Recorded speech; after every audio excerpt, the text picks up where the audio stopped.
মরুভূমির আকাশে একটি বিমান উড়ে যাচ্ছিল।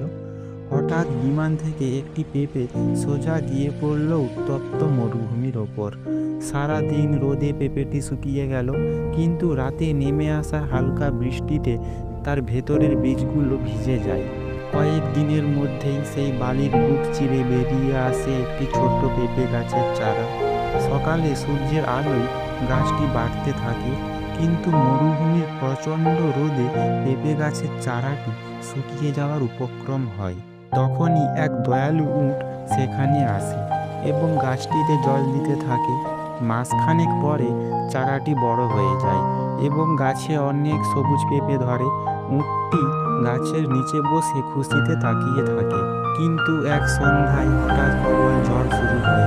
প্রচণ্ড বাতাসে পেঁপে গাছটি উপড়ে পড়ে যায়। উটটি দৌড়ে এসে ভাঙা গাছের পাশে বসে কান্না করতে থাকে, কারণ তার এই পরিশ্রমের জন্য কেউ লাইক ও সাবস্ক্রাইব করলো না।